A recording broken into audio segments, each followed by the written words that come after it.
Swayam Prabha. Digital India. Educated India.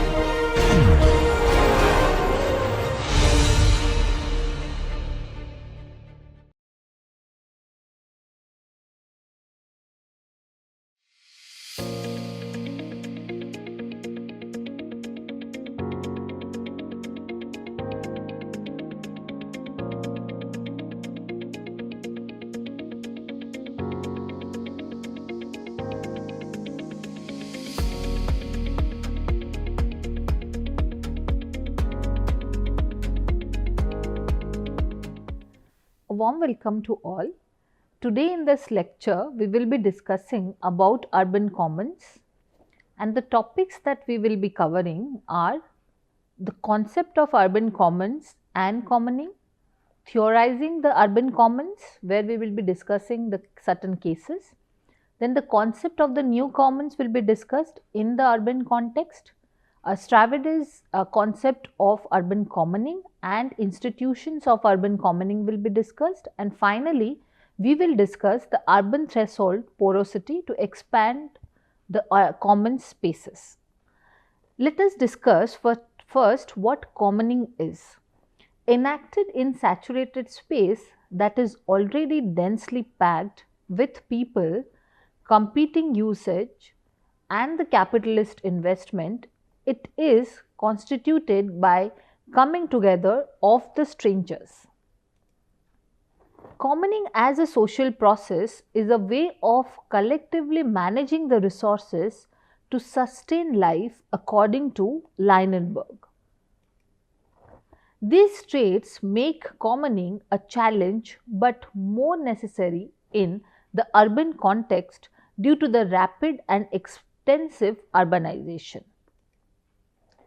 Author Freining and others state that the term urban commons can be considered to be a paradox. As in the historical context, according to some scholars, commoners expelled from the common lands were the ones who contributed to capitalism, which opposes commonizing or the commoning. But the idea of commoning and commons should be seen as an alternative to the idea of capitalism. Let us now then examine them individually. According to Huron, the urban commons is produced by the collective practice of commoning, that is, to govern the resources necessary for life in a predominantly capitalistic scenario. Commune de Bologna and Urban Center Bologna explain that urban commons represent a shared material, immaterial or digital goods in an urban setting. Further, Leinenberg explains that the urban commons are built around social issues of participation, collective action and self-organization, which are reflected through the term commoning, that is, collectively creating, using and managing the commons. Urban commons thus then can be produced in the form of goods, systems and practices. Goods here basically refer to those that are collectively managed resources. Then common systems are considered to be institutionalized set of rules as well as conditions that abides or aids in the process of self-organization. Finally, according to scholars, commons are also produced in the form of practices which are the social interaction that give rise to the production of the resources. Now coming to the concept of commoning, according to Foster and Laone, it is a practice of creating the urban commons, and in this process it tends to link the resource to its nearby community of users. Multiple scholars thus consider the commons to be linked to the property relations, whereas commoning is considered as a process extending property and the capital issues. Commoning thus then generates a new form of urban speciality and becomes a creative force.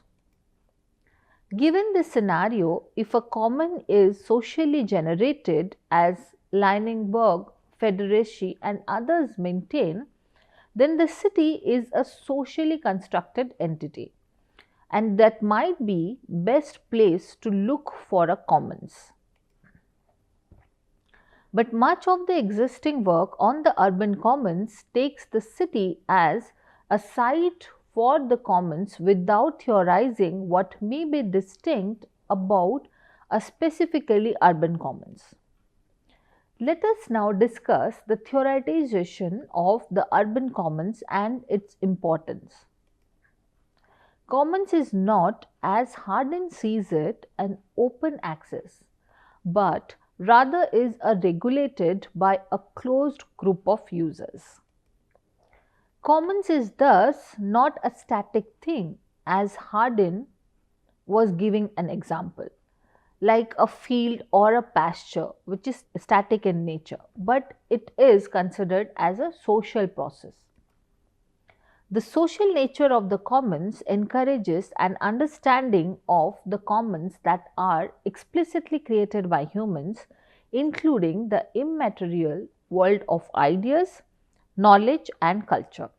The new commons thus focus most notably on the internet and the digital and the knowledge commons, and are thus non-subtractable, which means that one person's use will not affect the other person's use of the resources. The new commons in this case are then characterized by their human-made nature. Further, it is important to theorize urban commons as first, the aggregation of commoners in the urban areas. For example, commons are studied by both the common pool resource researchers and political historians and has been grounded in the rural experience. Historically, the city was a place commoners were pushed into when they were pushed off the common land. Hence, more the need to theorize the urban commons or urban commons here. Second, the city represents the site of waged labor and the imperative to participate in capitalism. How then could the city also be a site of commons? Simply adopting the phrase urban commons does not address this fundamental historical question. Third, because of the rapid urbanization, if the theory of the commons cannot be applied in the urban context, then it will quickly become a historic relic.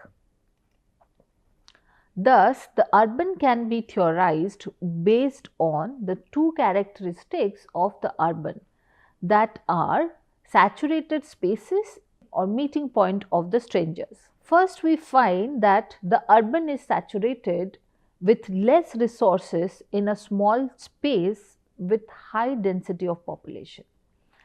Sundarsan focuses on the sharing, where he mentions work on the urban commons of a lake in Bangalore, India. Urban life is marked by intense sharing of various kinds of resources that support individual and communal capabilities. Harvey similarly focuses on competition endangered by the urban life. He argues that there may be instances in which the different urban commons come to direct competition with each other. According to him, the experience of collectively self-regulating resources in the context of highly saturated space is the one of the defining aspects of the urban commons.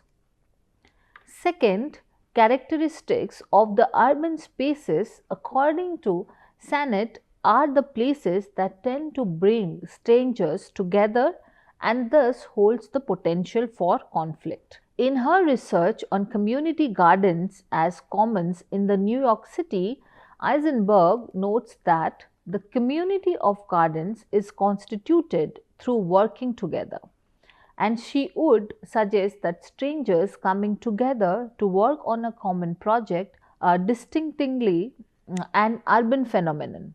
The experience of working together with strangers, people who do not come from the same geographically, culturally, or perhaps even politically, she argues, is the second defining trait of the urban commons. Further analyzing the experiences of the LECs in the Washington DC, she sheds light on the challenges and the necessities of reclaiming and maintaining an urban commons. This reclaiming the commons in the city is considered to be complicated due to saturated spaces and the commoners who are strangers. In order to reclaim a space from a capitalistic urban landscape, scholars have suggested that first the would-be commoners must participate in the capitalistic processes. Scholars find cities as already commodified spaces where property lines have been drawn and ownership declared at fine-grained scales. Cityscape is further thick with financial investment and competition for commodified space among a dense population of urban dwellers drives up prices. Thus, as scholars suggest, a major point of pressure lies in the fact that urban commons has to be snatched from the capitalist within the cities. An example of this would be the low-income housing cooperatives within the Washington DC.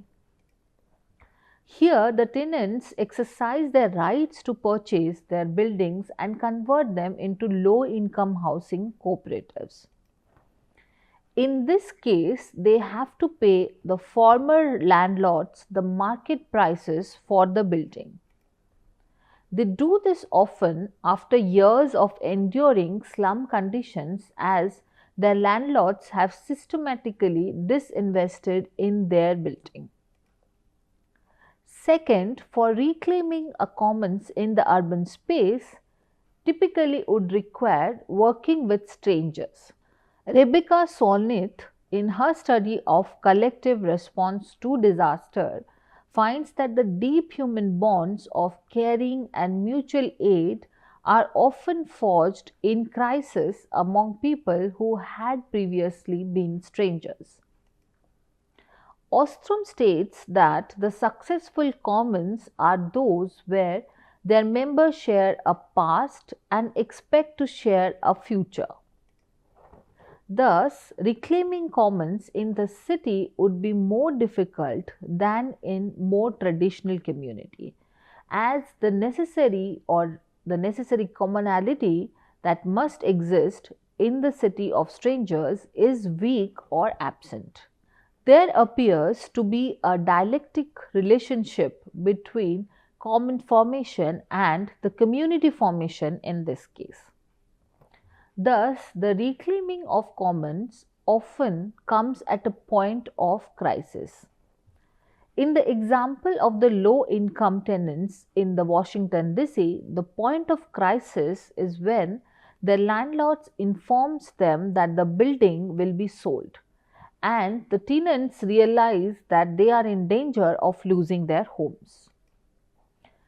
Thus, they have to work together to form a tenant association, find a lawyer, find financing from the city and at least one bank, select a developer. In almost all cases, tenants use some of their financing to repair and remodel their severely dilapidated housing and form a cooperative association.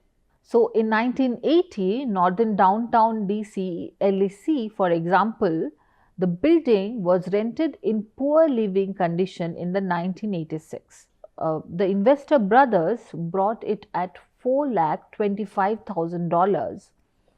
In 3 months, they offered to sell the building to the tenants at $1.6 million. Legal battle happened during 1989 and the tenants bought the building finally at $8,60,000 $4,300 and even got a 100% return. Tenants took the mortgage and paid high interest loans. This highlights how a commons was taken from capitalistic land and tend to still be in a situation where they are beholden to capitalism. Let us now discuss the challenges of reclaiming a commons in the urban context. First is by coming up with the capital necessary to remove a resource from an urban landscape saturated with financial investment. And the second is by building close working relationships with strangers or people of different cultures and languages. For example, tenants who work together with strangers as they do to reclaim their housing commons because of their urgent necessity of the project. Let us now discuss the necessity of the urban commons. Cities are often places of intense financial pressures. People are less connected to the subsistence way of life that may be easier to pursue in a non-urban area.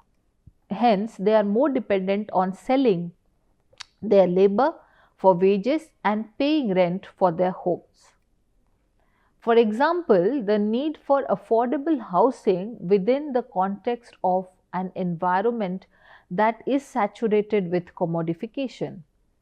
Here, the need is a place to live that is safe, decent, and in a good location connected to the social world of the occupants. The second major need, the urban commons, is that it tends to be giving its member the control over their housing. For all the difficulty of reclaiming a commons, it is maintaining it over time that is of the greater challenge. Once a common has been reclaimed from a capitalistic urban landscape, its continued existence is continually threatened. Long-term maintenance of the LECs is particularly difficult in urban environments saturated with capital investment. Tension between maintaining the collectivity of the commons and being co-opted into the capitalistic market. But if they are able to pay off the city's loan without receiving additional public subsidies, they have the option of converting it to a market rate structure. So some LECs have chosen to go this route while others have held on to the affordable status. In 2004, for example, the membership of one cooperative narrowly voted to convert to condominium status. But only 3 of the LEC's members were able to afford to buy into this new structure, and the rest appear to have returned to the rental market. For a commons to be maintained over generation, new members must understand the importance of commons for themselves and for the future members.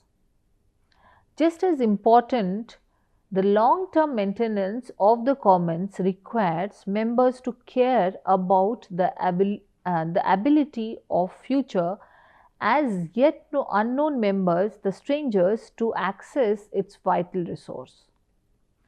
Dissolution of the commons affects the members unevenly depending on the personal resources they each bring to bear.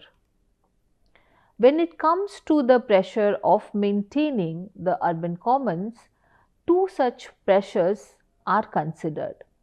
These, according to scholars, include the first, resisting the short-term individualized gain that can be received through the dissolution of commons, and the second is by ensuring working relationship among cooperative members over time.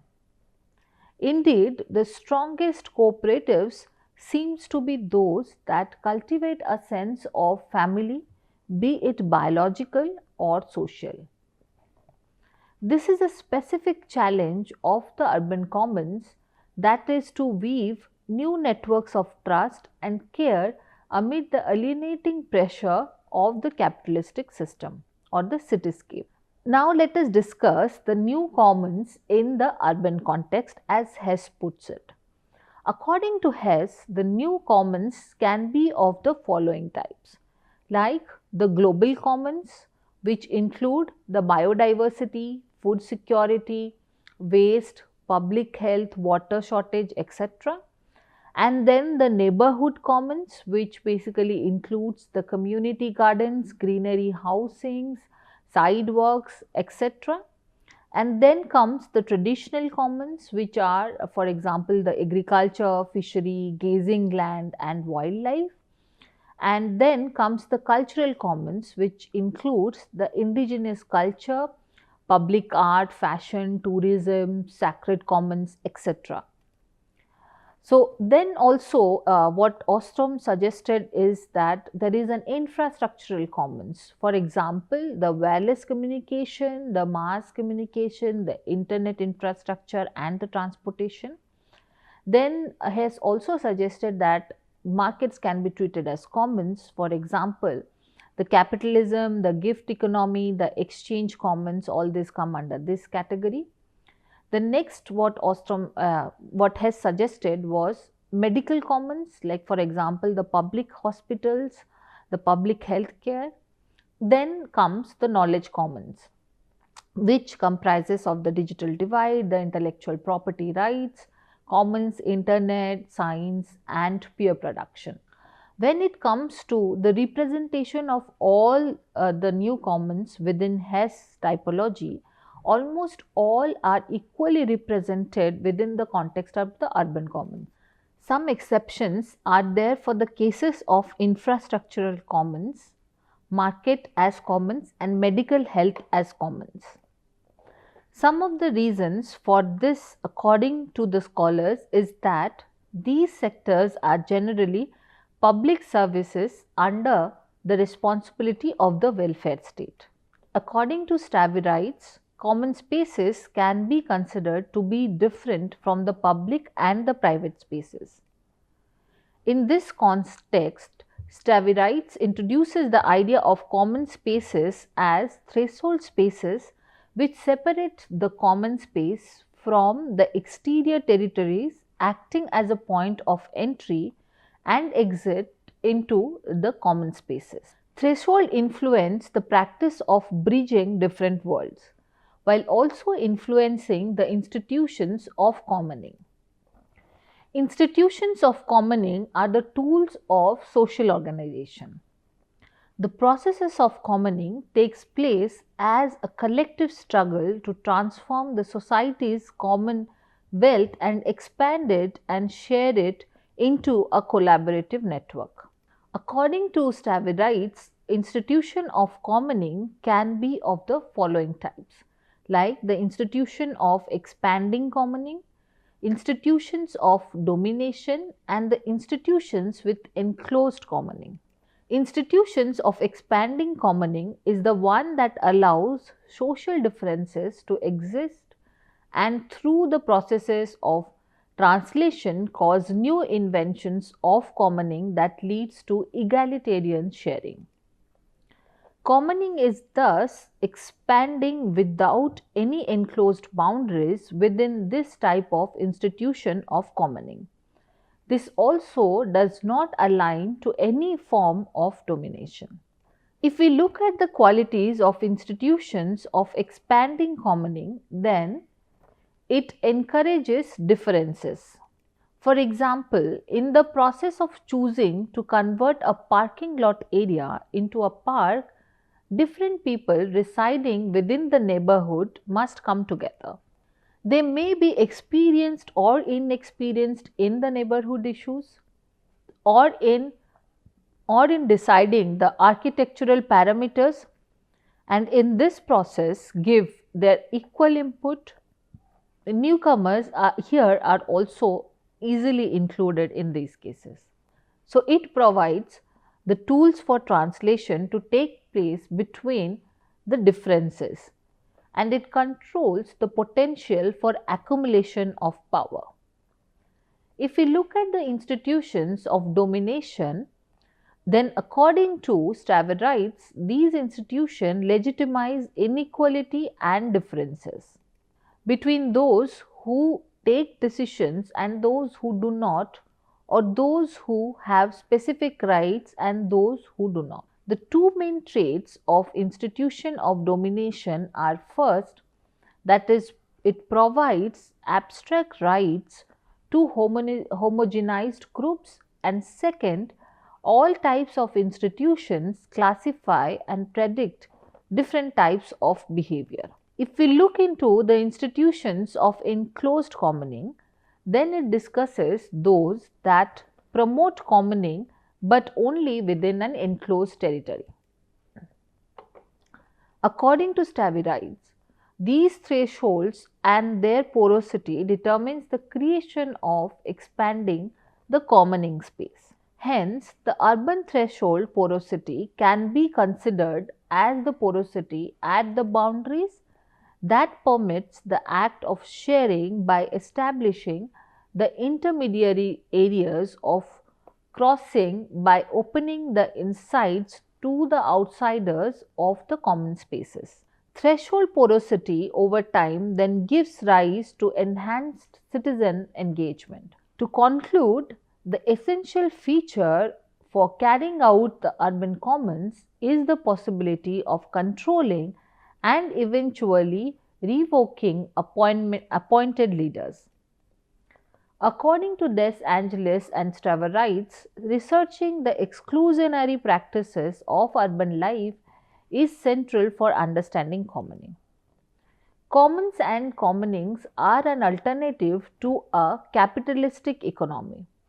Thus, as Staverides put it, defending urban porosity might mean defending the right to the city as the right to overcome identification through localization. Instead of identity strongholds to be defended, we need passages that may connect and separate, giving ground to encounter of the mutual recognition. It is such encounters that the commoning may develop as an expanding force of the collective creativity. So, thank you for listening and have a great day ahead.